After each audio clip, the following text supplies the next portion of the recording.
Ami Ludonaute, bonjour. Alors, tu remarqueras que je ne t'ai pas appelé ami rôliste aujourd'hui. Pourquoi? Parce qu'on est en période estivale et donc je voulais vous montrer un peu autre chose. En fait, pour ceux qui me connaissent, vous saurez que je suis un peu très classé au niveau des jeux, hein. Le jeu de rôle, bien entendu, hein, vous le savez tous, mais également le board game et surtout le wargame. Donc, je voulais vous montrer une autre partie de la bibliothèque que vous voyez à peu près jamais. Donc, pour faire ça, qu'est-ce que je vais faire? Je vais prendre dans la main mon, ma caméra, et puis on va faire le tour un peu de tout ça, et peut-être que je vais même vous faire peut-être des petites ouvertures de boîte rapides sur des jeux qui sont en relation avec le jeu de rôle quand même, ou qui ont une certaine histoire. Alors donc là, effectivement, tout ça, c'est une partie, parce que on ira de l'autre côté tout à l'heure, où il y a encore une autre partie de la ludothèque. Donc ça, c'est une première partie de la ludothèque. Donc je vais allumer ma petite caméra et je vais essayer de vous montrer un peu tout ça. J'espère que ce sera relativement net, pas trop rapide. Bon, bref, hein, on va essayer de faire ça en sorte que... Voilà. Donc là, on commence par quoi? Alors là, on commence par un jeu qui est... enfin, une série, hein, bon, Siege of Jérusalem, c'est un super wargame d'Avalon Hill, hein, qui représente en fait le siège de Jérusalem. Je sais pas si vous me voyez là-bas, hein, donc je vous dis... le siège de Jérusalem, en fait, par les Romains. Et surtout en dessous, on a toute la série de Krayavok, la cité médiévale fortifiée, Viking, le château des Templiers, Siège et Croisade, qui était un wargame homme à homme absolument extraordinaire. Je vous montrerai peut-être Krayavok tout à l'heure, on verra. Ici, alors, à noter que dans mon bordel, je m'étais demandé au début, est-ce que je le range? Et puis finalement, non. Je me suis dit, on va le laisser comme ça. Alors, donc, je suis un peu désolé, mais c'est un peu le cirque. Bon, on reprend avec ça. Bon, armor, tout ça, je vous montrerai après. Descente. Alors, descente, un énorme dungeon crawler, voyage dans les ténèbres avec un matériel absolument extraordinaire. Hein, je vous le déballerai peut-être également tout à l'heure. En dessous, note, alors une première version d'un jeu qui est fantastique au niveau wargame. Mais bon, on va pas revenir là-dessus. Un 4X, certainement le 4X le plus extraordinaire en fait que je connaisse, c'est Twilight Imperium. Hein. Donc le 4X c'est Expand, Explore, Exterminate et je sais plus le 4e X, qu'est-ce que c'est. Bref, donc en fait c'est un jeu de conquête, hein.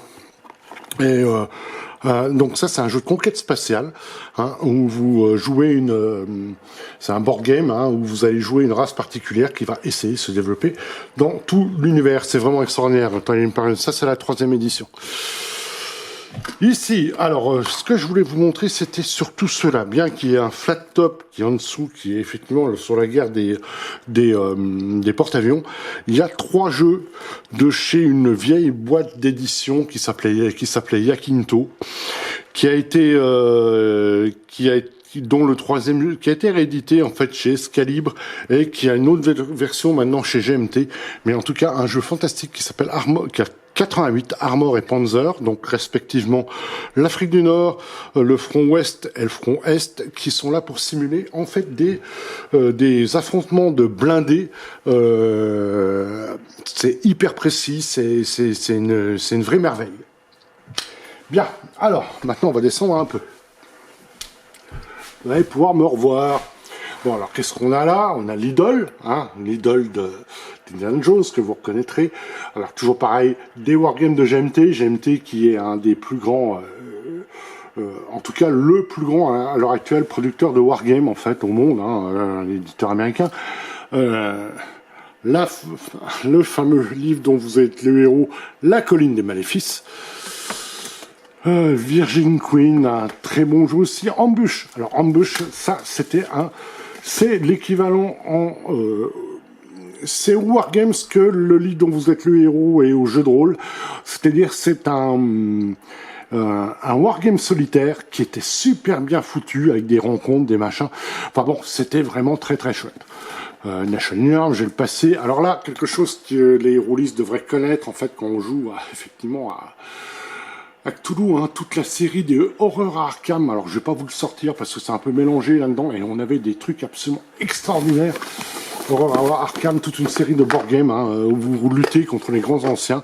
Alors on avait, je pense que je dois avoir toute la gamme là. On avait à la fois des grosses boîtes d'extension et des boîtes d'extension plus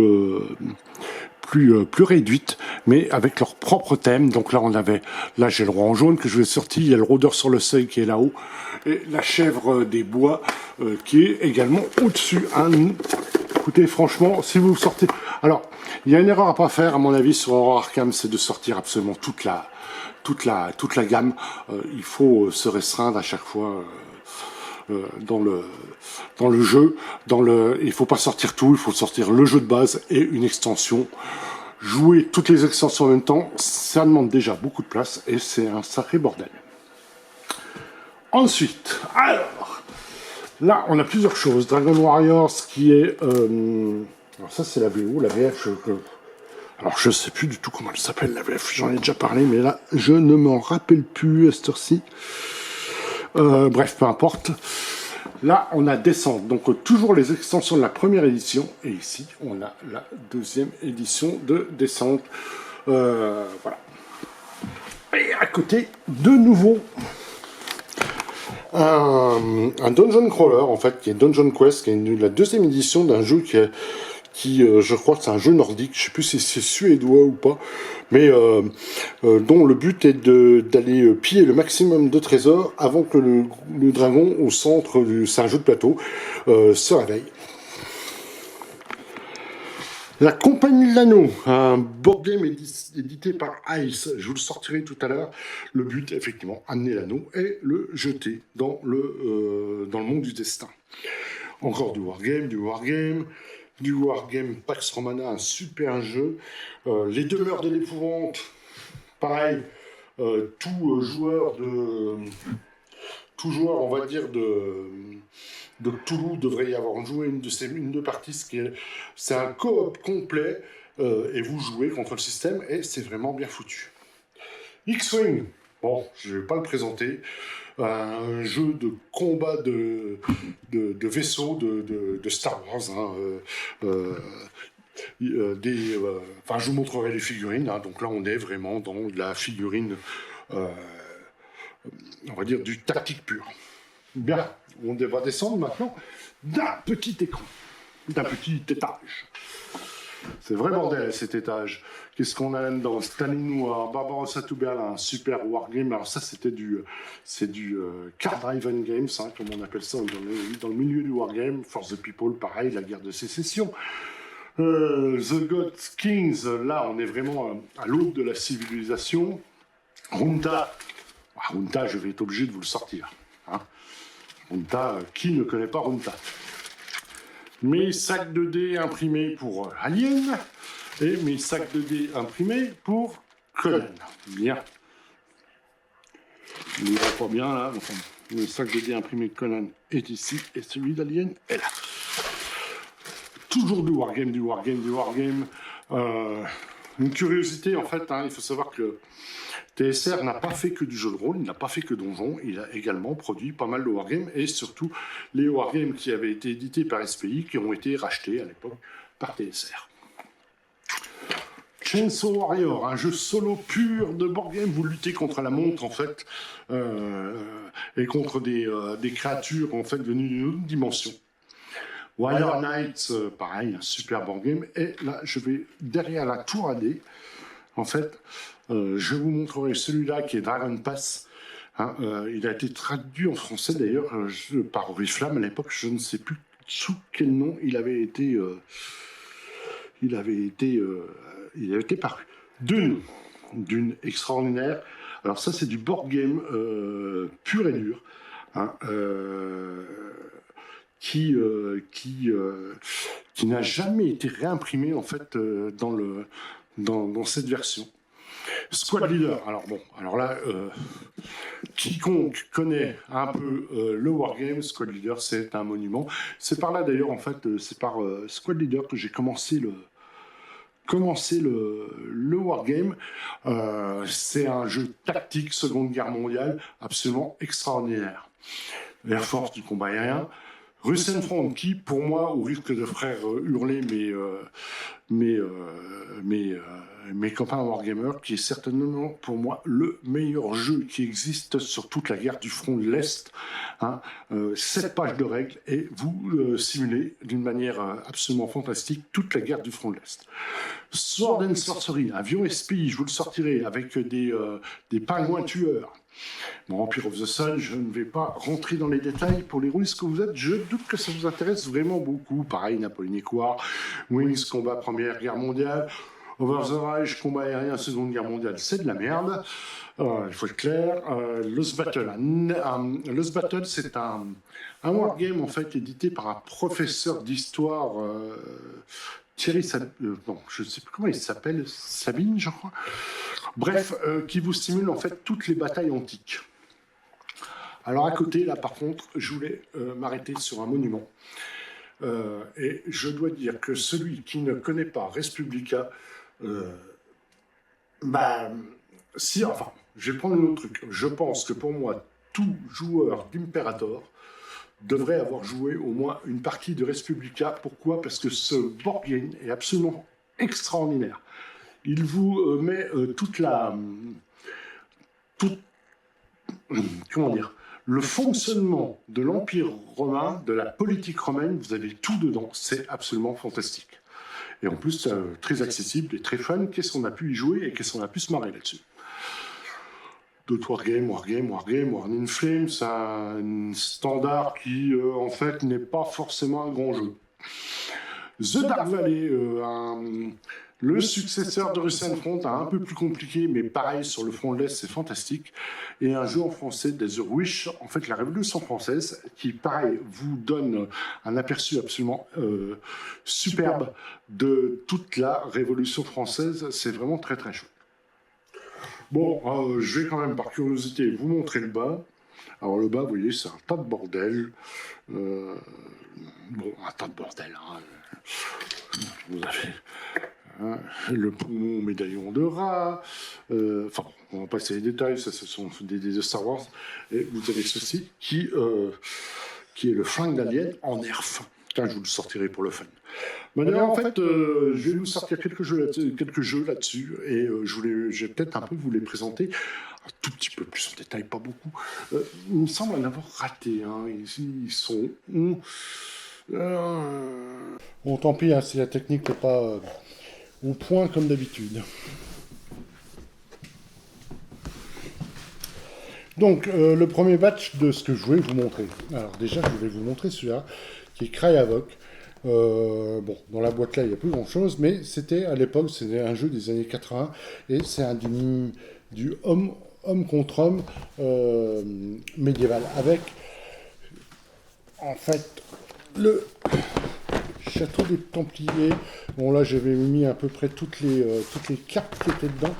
Il y avait de fantastiques cartes, des dessins absolument extraordinaires, avec des pions absolument fantastiques de chevaliers. À savoir que le truc qui était super cool à l'époque, c'est que, en fait, vous aviez une face intacte, une face, le cheval était mort, et vous aviez l'équivalent, en fait, avec la même couleur, un pion d'un chevalier. En fait, vous les avez ici, vous voyez, vous avez tous ces pions avec les chevaliers au sol, à pied, vous aviez des paysans, la célèbre révolte des paysans, des piétons, etc. C'était un super jeu tactique, en fait, médiéval, vraiment assez extraordinaire. Donc ça, c'est toute la série Cry Havoc. Il y a une boîte sur les Vikings qui est là-bas, vous avez dû la voir. Siège, qui était une extension pour faire les sièges, en fait, des châteaux médiévaux. Toute la série Cry Havoc, siège Viking, quelque chose de fantastique. La Compagnie de l'Anneau. La Compagnie de l'Anneau, en fait, a fait partie du catalogue Ice donc Iron Crown, hein, qui a fait Rollmaster, qui a fait Merp, et qui avait fait, alors je vais essayer de vous remonter le plan, un super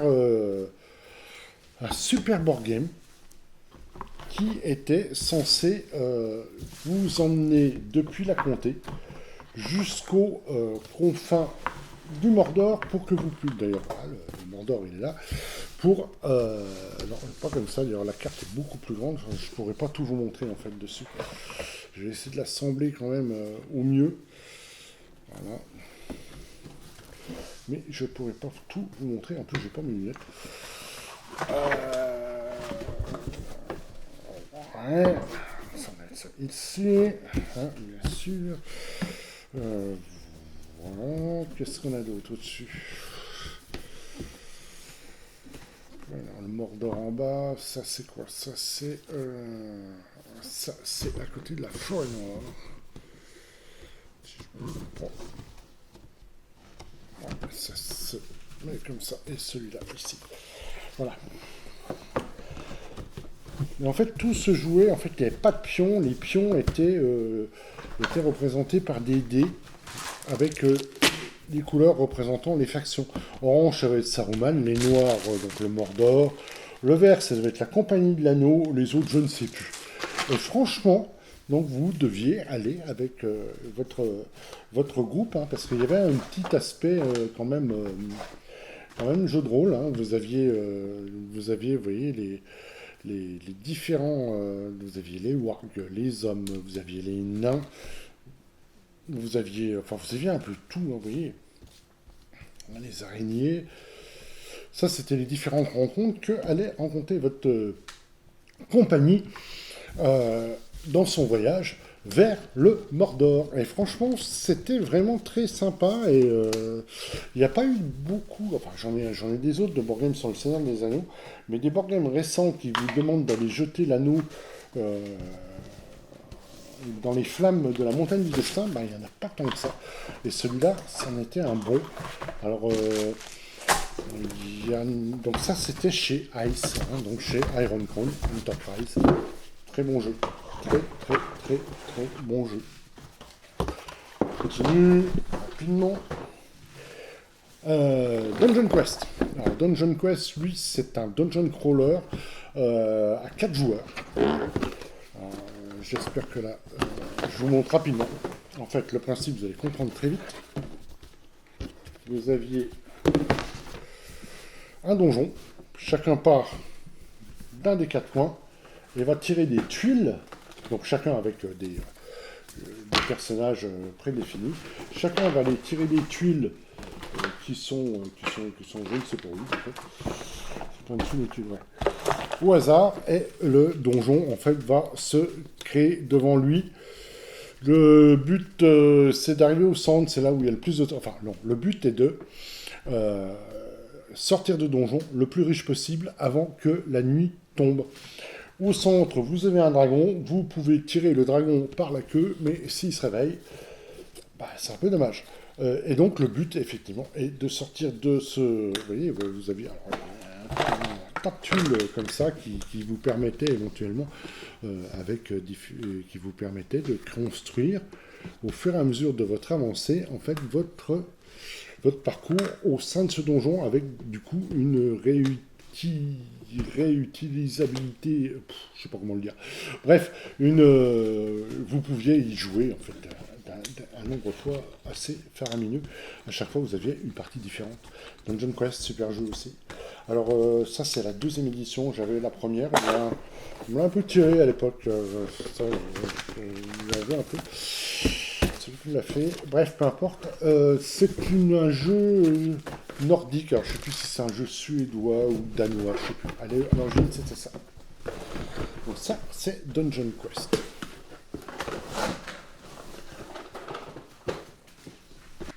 Alors maintenant, Dune de chez Avalon Hill,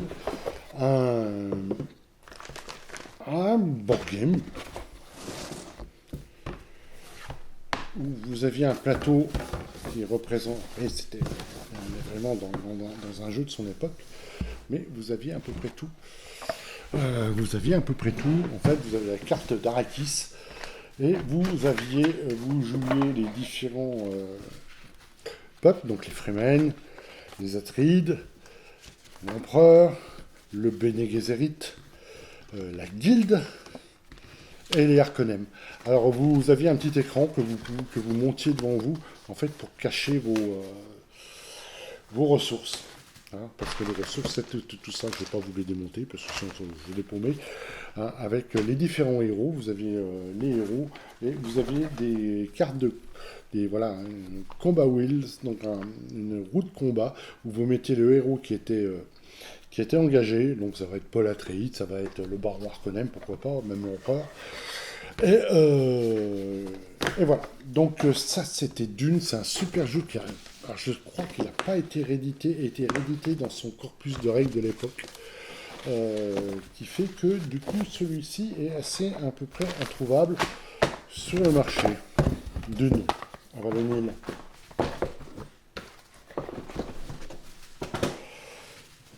Alors je vous ai dit que je vous montrerai en fait les jeux en rapport un peu avec le jeu de rôle. Et donc là, je vais vous montrer Dragon Pass. Parce que Dragon Pass, ça a été donc la guerre dans la Passe du Dragon, toujours chez Avalon Hill, qui a été édité, je crois, par Oriflamme à l'époque. Alors, par contre, je ne me rappelle plus le nom. La guerre des héros, je ne sais plus. Une carte très, très colorée. Donc là, on est dans du wargame. Hein. C'est vraiment du wargame pur. Très coloré. Qui représente toute la Passe du Dragon. Vous ne verrez pas tout hein, sur la cam, hein, la carte est trop ronde. Donc le pays de Tarche, vous aviez à peu près tout. Et ici, vous aviez, j'ai ramené là-dessus, avec les phases de la Lune, la Lune rouge, la déesse rouge, qui faisait que les armées étaient plus ou moins puissantes en fonction de la phase lunaire, avec des pions. Alors celui-là, je ne l'ai jamais joué. Enfin, si, je l'ai joué, mais pas avec le mien, pas avec mon jeu. Vous voyez, les pions sont encore unpunch, comme on dit. Un wargame, effectivement, qui se passe dans la Passe du Dragon et dans le monde de Gloranta. Donc, le wargame n'est jamais très loin du jeu de rôle, hein, en fait. Hein. On s'en aperçoit assez rapidement. D'ailleurs, à l'époque, il y avait beaucoup de gens qui faisaient du jeu de rôle, qui faisaient du wargame également. Sword and Sorcery. Alors pourquoi je vous montre celui-là? Parce que dans Sword and Sorcery, pareil, c'est un wargame de chez SPI. Boîte mythique. Où est la carte? Ah, voilà la carte. Allez, je fais tomber tout par terre. Il faut que je range tout ça. Sword and Sorcery. Alors dans ce jeu, vous aviez des lapins. Des pingouins tueurs. Vous aviez là une division SS de Panzer. Vous aviez un ogre de... Alors, ogre, c'est pas la créature, hein, c'était autre chose. C'est un wargame ogre aussi. Donc, tout ça dans un monde un peu magique. Un jeu complètement dingue, énormément de scénarios. Ici, vous aviez la forteresse... On a le nom dessus ou pas?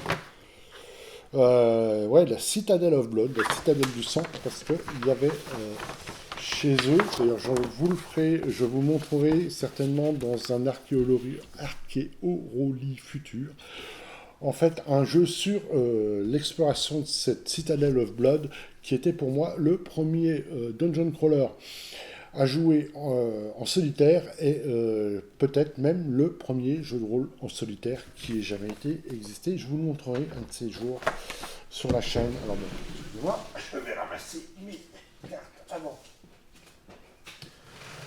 de les paumer. Voilà. Ça, c'est Sword and Sorcery.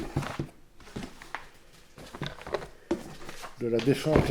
alors qu'on sait que SPI appartient à TSR, qui Avalon Hill appartient à Hasbro et que TSR appartient à Hasbro, on se dit que, hélas, Hasbro a une énorme bibliothèque de wargames de l'époque et qui ils en font rien du tout, ils les rééditent pas, ils ne les rééditeront jamais, je ne sais pas pourquoi. Je vous ai dit que tout joueur d'Imperator devrait avoir joué à Res Publica. Ce jeu est absolument extraordinaire. Jeu édité en français par Descartes. Ça vous donne, en gros, ce jeu, toute la politique. Ça une fois que vous y avez joué, vous connaissez toute la politique romaine, hein, avec ses consuls, ses proconsuls, le fonctionnement de la curie, les différentes familles. Alors bien sûr, on va dire que le système en lui, enfin le graphisme en lui-même a vieilli, hein, il date de son époque. Hein, vous aviez pas les colonies, oh zut, les provinces, les différentes provinces. Donc vous pouviez jouer en fait à 3 périodes différentes avec les guerres, les guerres extérieures qui pouvaient faire chuter Rome, les guerres civiles aussi, hein, les légions, enfin bon bref, et les différentes familles. Vous voyez là, Marius par exemple, avec les anciens consuls, etc., les chevaliers, la popularité, le pognon, etc., etc. Tout la politique romaine est décrite dans ce jeu et c'est absolument extraordinaire pour connaître tout son mécanisme en s'amusant. Respublica, un énorme jeu, hein, vraiment un énorme jeu, jamais hérédité, dommage, pourquoi? Encore une fois, bah voilà, Avalon Hill, donc Avalon Hill c'est Hasbro, et Hasbro ne fait rien de son catalogue. C'est con. À part nous prendre une version X de donjon. Bref, à mon avis, il y a autre chose à faire. Bon, bah, du coup, on est arrivé à peu près à la première moitié de ce que je voulais vous montrer, grosso modo. On va passer, en fait, sur l'autre partie de la ludothèque. Là, ce sera sûrement un peu plus court, je pense.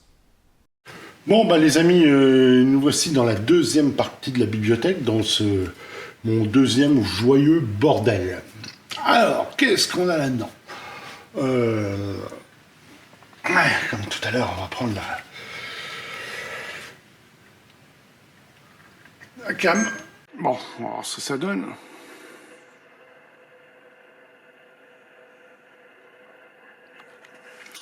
Alors, qu'est-ce qu'on a là-dessus? Alors déjà, en haut, tout en haut, qu'est-ce qu'on a? On a mes figurines de Star Wars. Oui. Alors ça vient des board games de Star Wars, que ce soit Armada ou X-Wing. Il y en a quelques-uns. Voilà. Ensuite, qu'est-ce qu'on a? Alors, on a du Tomb of Annihilation et du Castle Ravoloff. En fait, c'était des board games donjons. Alors, je ne sais pas s'ils en sortent encore, mais à chaque fois qu'ils sortaient une campagne, ils sortaient en fait un board game qui était, à l'époque, c'était quand même beaucoup plus basé sur d'ailleurs, celui-là, il était basé sur la 4e édition. Voilà. Donc, je ne sais pas s'ils en sortent encore, mais enfin, des board games comme ça. Bon, certes, un jeu de rôle, là, c'est pas le sujet. Celui-là, alors Twilight Imperium, c'est la 4e édition de Twilight Imperium, donc je vous ai parlé tout à l'heure. Les fameux Star Wars Rebellion et Star Wars Armada, et 2 monuments absolument extraordinaires du jeu en lui-même. Je veux parler de Blood Bowl et de Space Hulk. Alors, Blood Bowl, le jeu qui existe en vidéo, hein, et le Blood Bowl, en fait, ce jeu de football fantasy, en fait, qui se passe dans le monde de Warhammer. Et Space Hulk, un magnifique jeu de Games Workshop, où vous allez dans le monde de Warhammer 40 000. Vraiment extraordinaire. Du wargame, encore du wargame, toujours du wargame chez GMT. Le légendaire réédition de Pacific War. De quoi je pourrais vous parler? Robo Rally, je ne sais pas si vous connaissiez Robo Rally, c'était un jeu où vous programmiez le déplacement de vos robots tour par tour, et ils étaient un peu lâchés en fait sur un plateau mouvant avec les différents, et ça tournait très très rapidement au cas où, et ça c'était très chouette. Storm of Steel, un gros wargame Première Guerre mondiale, et cet énorme wargame qui est ici de SPW, qui est censé vous Alors vous avez toute la Première Guerre mondiale, tout le front européen, c'est énorme. La carte déployée est absolument énorme. Je vais pas vous la sortir. Du Blood Bowl Team Manager, encore c'est un jeu de cartes, un vieux Succession War, un board game, Ringeister, un jeu allemand, en fait sur c'est celui-ci, sur le Seigneur des Anneaux. Voilà.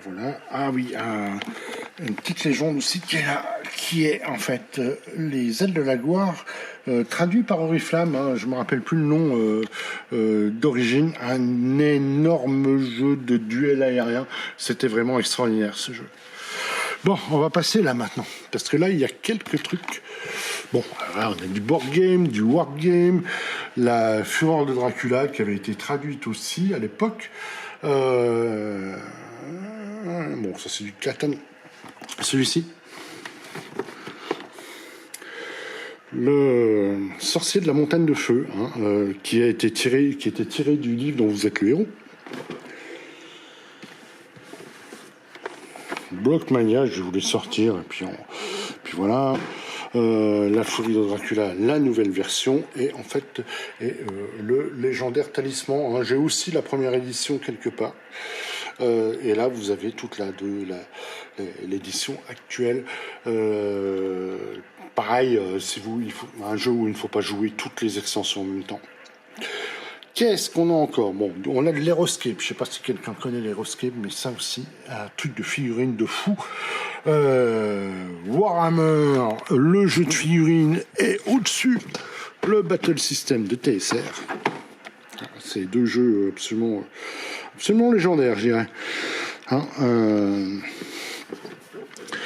Du Wargame Eclipse, machin. Je vais vous passer, je suis sûr que ça ne vous intéresse pas. Et le jeu, pour moi, le Wargame absolument incontournable sur la Seconde Guerre mondiale, c'est Axis Empire. Et là, vous aviez la dernière édition qui vient de sortir. C'est une vraie merveille.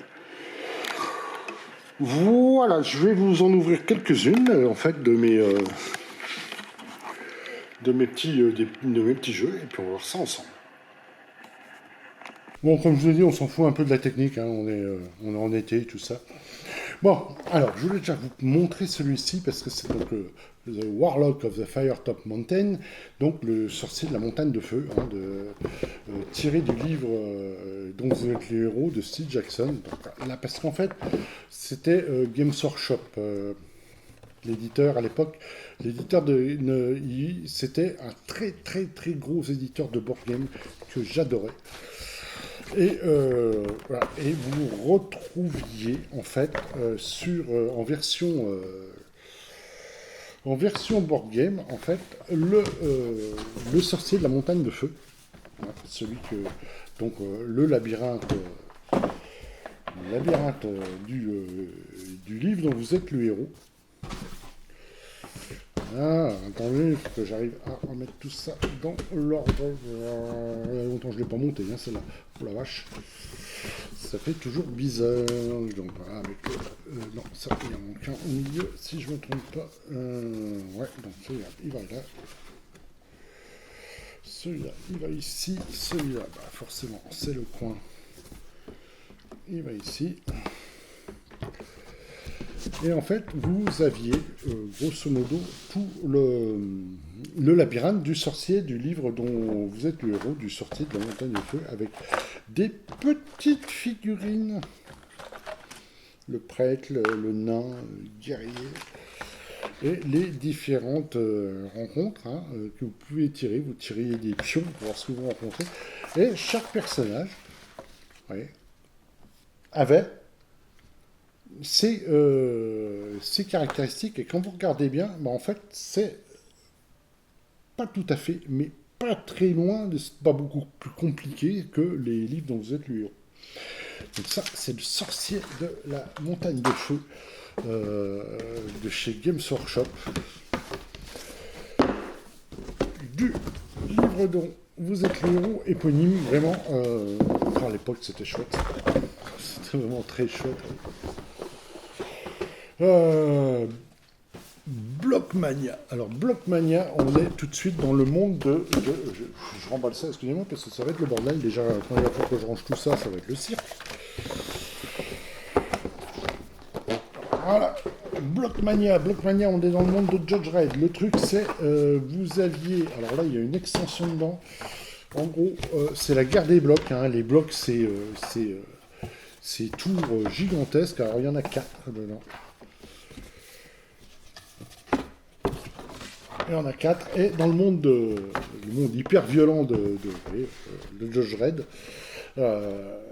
les blocs, il y a eu tout un arc narratif hein, dans les BD sur la guerre des blocs. Et là, on vous propose de la rejouer avec... alors, c'est très coloré, hein, comme dans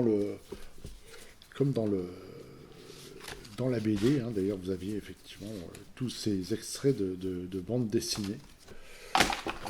Tous les pions. Avec donc les City Def, les Vigilantes, vous avez à peu près tout ce qui pouvait se battre dans un bloc. Je crois que les juges finissent par arriver à un moment donné, mais vous pouvez mettre tellement de dégâts à un bloc qu'il peut s'effondrer. Et vos bloqueurs auront réussi leur... Donc vous avez le Sly Stallone block, vous aviez le Sammy Fox block, le Milhouse Nixon block, et enfin le Buddy Holly block. Hein, car dans le monde de Dredd, tous les blocs ont un nom d'une célébrité connue, on va dire. Non, ça c'est... ça aussi, j'ai fait pas mal de parties, c'est aussi du beau matos. Et si vous regardez sur la tranche, vous voyez, sur la tranche, en fait, vous aviez les différents board games que produisait Games Workshop, et il y en avait pas mal. D'ailleurs, un autre produit par Games Workshop, c'est Blood Bowl. Hein, le casque, alors traduit, alors ça c'est la version anglaise, et vous aviez en français, il a été traduit par le casque sanglant, donc ça c'est la première édition, je dois avoir le sourcebook qui traîne quelque part par là. Ah vache. Les gars, quand j'ai commencé l'informatique, ça ressemblait à ça l'informatique. Hein. Et le plateau de jeu, je ne vais pas vous le sortir, hein, c'est Blood Bowl. Voilà. Voilà à quoi ressemblait le plateau de jeu de la première édition. Il est ici.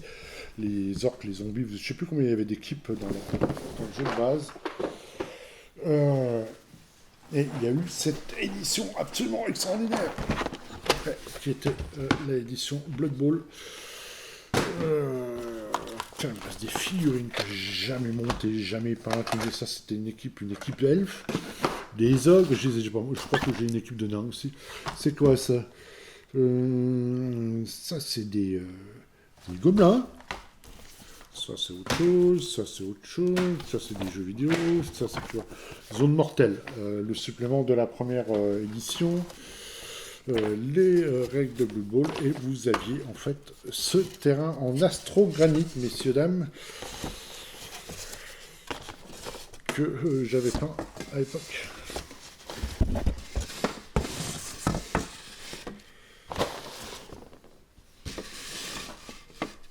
Et vous aviez les lignes de touchdown, en fait, qui pouvaient être remplacées par les lignes de touchdown qui pouvaient être remplacées, en fait, par votre équipe préférée. Hein, les fameux Rakeland River, qui ne connaît pas les Rakeland River, les Chaos All-Star, les Auckland Raiders, enfin bon, bref. Vous mettez ça sur le côté pour savoir qui était Chaos. Bon, les règles ont vachement évolué depuis. Hein, c'était un jeu, c'est vraiment donc avec vous mesuriez en fait la distance pour faire les passes et compagnie, etc. Et vous aviez un certain nombre de figurines en plastique. Vous aviez deux équipes. En fait, vous aviez des orques et des humains. Et donc moi, j'avais racheté à l'époque les figurines, c'était en étain ou en plomb, je ne sais pas. Et j'en ai encore pas mal comme ça. Voilà. Les humains que j'avais peints à l'époque.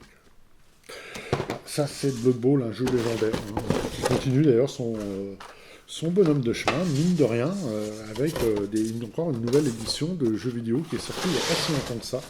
Je vais essayer de ranger ça à peu près correctement. Et puis voilà. Je voulais vous montrer un dernier wargame, mais je pense qu'on va arrêter là. Vous aurez compris en fait le reste de la bibliothèque. Voilà, voilà. Je vais pas arriver à refermer la boîte. Hein. C'est incroyable ça. Non, toujours pas. Bon, ça va commencer à me gaver. Si ça rentre pas comme ça va rentrer autrement. Hein. Hop, hop, hop. Ouais, là, ça va rentrer. Voilà, donc, voilà.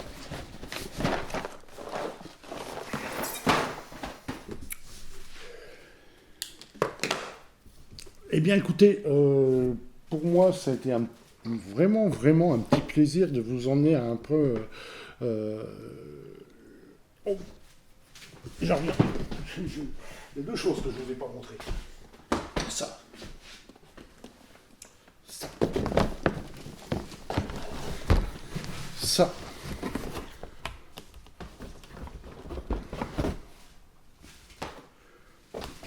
C'est le Nerf.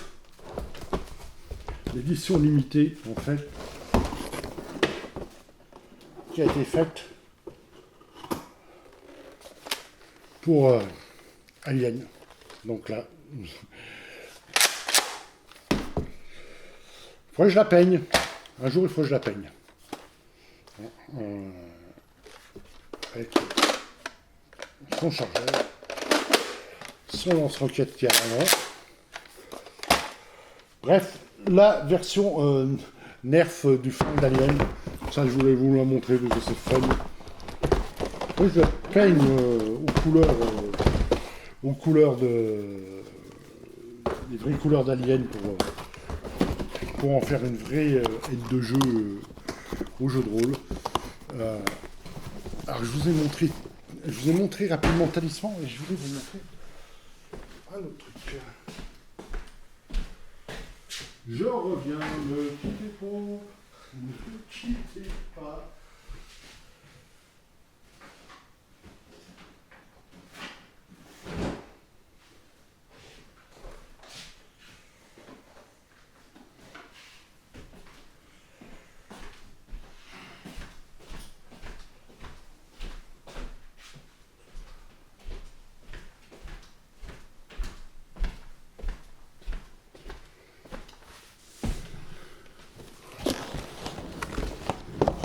Alors, tout simplement, je voulais vous montrer l'ancienne. Alors, ça, c'est une de mes extensions de Talisman. Alors, pourquoi je parle de Talisman? Parce que Cubicle 7 vient d'annoncer une nouvelle version, en fait, pour Talisman, le jeu de rôle. Donc, ça, c'est Talisman. Le board game, ça, c'est la première édition avec le Timescape, qui n'est jamais ressorti, en fait, dans la dernière édition. Mais là, on tapait dans le délire total. Donc ça, c'était le Talisman. Et je ne sais pas si vous vous souvenez de ce jeu, qui était le jeu des 1001 nuits.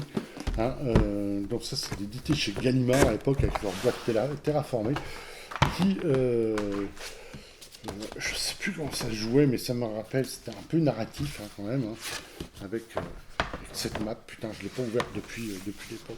Vache. Le jeu des 1001 nuits, hein, où vous vous racontiez des histoires des 1001 nuits. Voilà, donc ça c'était encore une de mes petites curiosités. Voilà, donc bah écoutez, voilà, je vais empiler mes jeux. Il va falloir que je les range maintenant parce que j'ai sorti pour vous. Ça fait partie de ma culture ludique. S'il y en a que vous voulez que je vous détaille, pourquoi pas, vous me le dites, et puis je vous la détaillerai sur la chaîne. Ma culture ludique, en fait, qui est constituée à la fois du jeu de rôle, du board game et du wargame. Wargame que je n'ai pas voulu vous assommer avec, parce que c'est pas du wargame, on va dire, pion Warhammer 40 000. Moi, je joue avec du wargame avec des pions en carton, avec des règles SACOM, et des jeux qui durent plusieurs dizaines d'heures. Ça, c'est un autre problème. Voilà, donc bah écoutez, en tout cas, je vous remercie de m'avoir suivi sur cette longue vidéo d'été, un peu foutraque. Voilà, c'est tout. Bah écoutez, merci beaucoup de m'avoir suivi, à bientôt, bon jeu, bonnes vacances, et puis on se revoit à la rentrée. Ciao tout le monde!